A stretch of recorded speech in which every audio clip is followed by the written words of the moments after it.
There's a woman you know. Maybe she's not the most beautiful one in the room. Maybe she doesn't have the most impressive job title or the loudest voice. But when she speaks, people stop. When she makes a decision, nobody questions it. When she walks in, something shifts, and everyone in that room feels it, even if they can't explain why. And then there's you. You're smart, you're capable, you work hard, you're kind, you genuinely care, but somehow people talk over you in meetings. They take your ideas and present them as their own. They cancel on you last minute without feeling bad about it. They ask your opinion and then ignore it. They smile at you and forget you the moment you leave the room. That gap between who you actually are and how people actually treat you is not random. It's not because the world is unfair, although sometimes it is. It's not because you're not good enough, because you are. It's because of specific, fixable things you're doing or not doing that quietly signal to people that it's okay to take you lightly.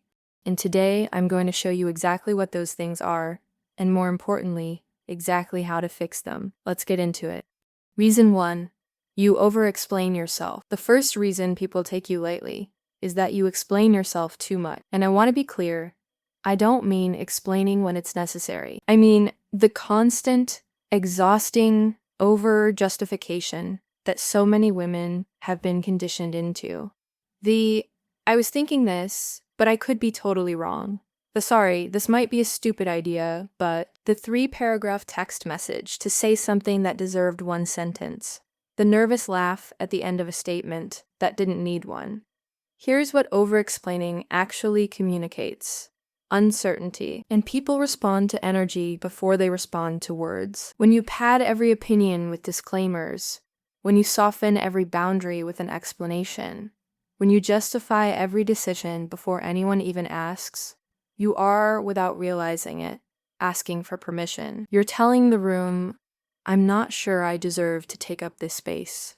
And the room believes you. The women who are taken seriously have learned something that feels uncomfortable at first. Your words don't need a safety net. You are allowed to say something and then simply stop talking. That pause after a statement, that confident silence, is not awkward. It's authority. It's you trusting that what you said was enough. And when you trust it, other people trust it too. So starting today, say the thing. Then stop. No disclaimers, no nervous laughter, no but I don't know.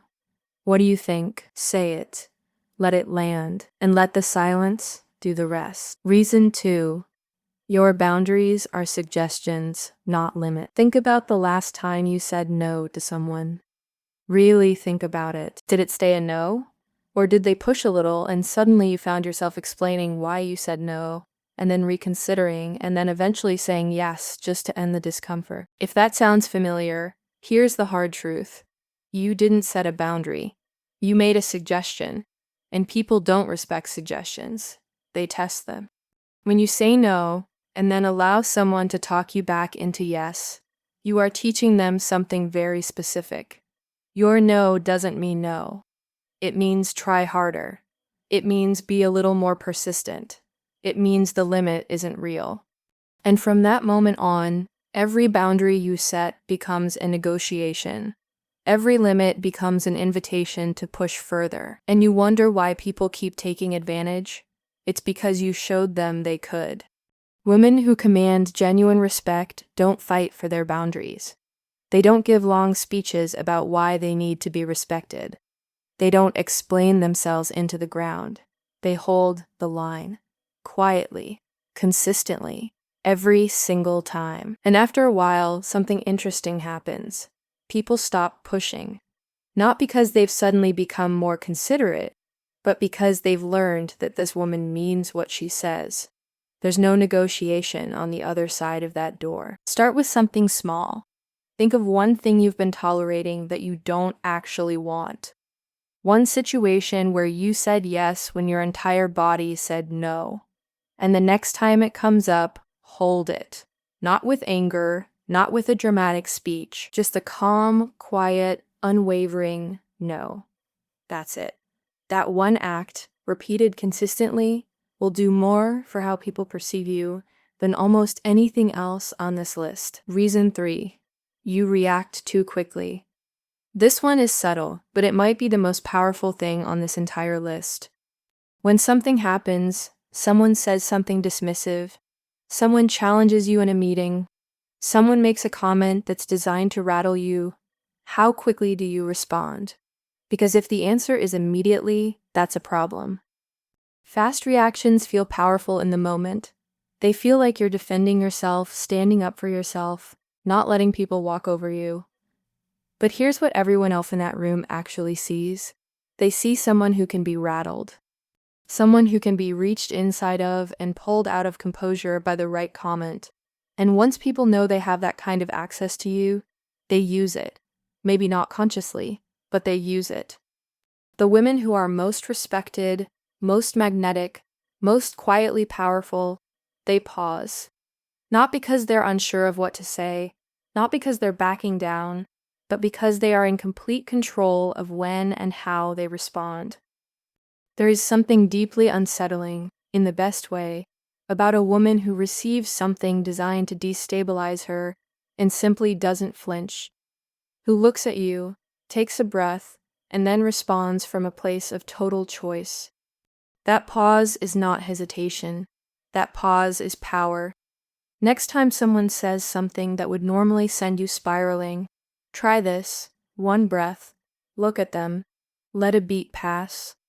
Then respond from a place of calm, not reaction. That tiny pause changes everything about how your response lands. And over time, it changes everything about how people approach you. Because they'll realize, this woman cannot be rattled.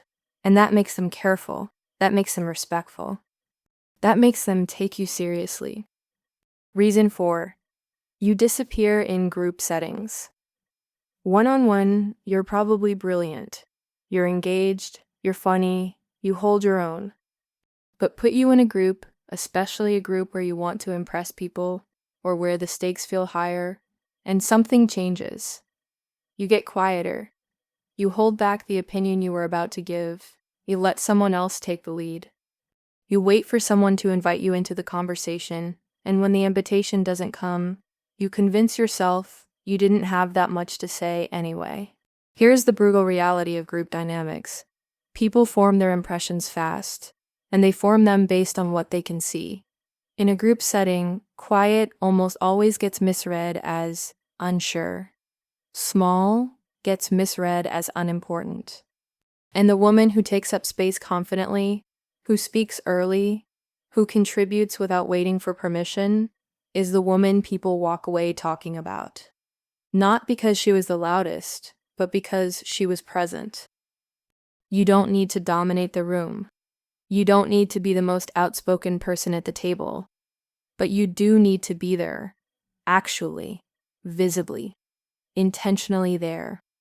Sit at the table, not the edge. Make eye contact with the people speaking, not the floor. And speak early, even if it's one sentence, even if it's just to agree with something and build on it.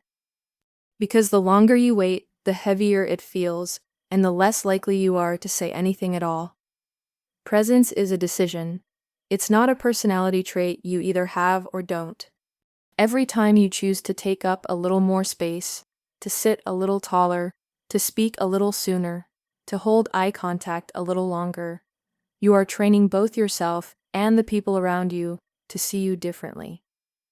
And that shift, even when it's gradual, is real. Reason 5, you're still chasing approval without knowing it. This is the deepest one, and it's the one most women won't want to admit. A lot of the behavior that causes people to take you lightly isn't really about isn't really about confidence or communication skills. It's about approval. It's about a quiet, unconscious hunger to be liked, validated, accepted, and the way that hunger leaks into everything you do without you realizing it.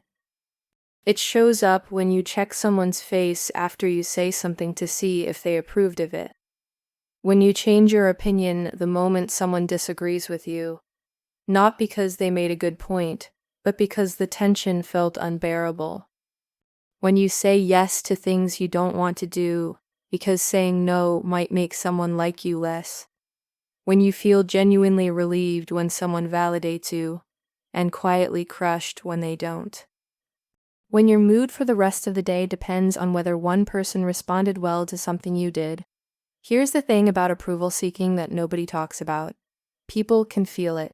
They can't always name it, but they feel it. And it creates a very specific dynamic. When your sense of self depends even a little, this bites. When you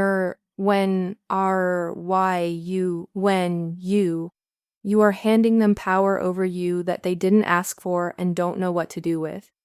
It makes people uncomfortable. It puts them in the exhausting position of being responsible for your self-worth. And more often than not, they respond by distancing themselves or by, consciously or not, taking advantage of the leverage you've given them. The woman who people genuinely respect is the woman who seems complete, who is warm and open and engaged, but who does not need your validation to feel okay about herself. She'll hear your opinion, consider it, and then make up her own mind. She'll say something bold and not scan the room to see how it landed. She'll be kind to you because she wants to be, not because she needs you to like her back. That internal steadiness, that sense of being full on her own, is one of the most magnetic qualities a woman can have. And people don't just respect it, they're drawn to it. They can't explain why, but it's because she respects herself first, and it shows in everything. The truth nobody tells you. Being taken seriously is not about becoming a different person. It's not about becoming harder, colder, more aggressive, or less yourself. Every single thing I've talked about today is about becoming more yourself, but on purpose, with intention, with the quiet, unshakable knowledge that you are someone worth taking seriously, and the refusal to keep acting in ways that say otherwise. Stop over-explaining. Your words are enough. Hold your limits every time, not just when it's easy. Pause before you react, and let that pause show people what you're made of. Show up fully in the rooms you walk into, because the world doesn't reward women who hide in the corners of their own lives. And stop letting other people's opinions be the thing that decides how you feel about yourself. None of this happens overnight. But here's what I know.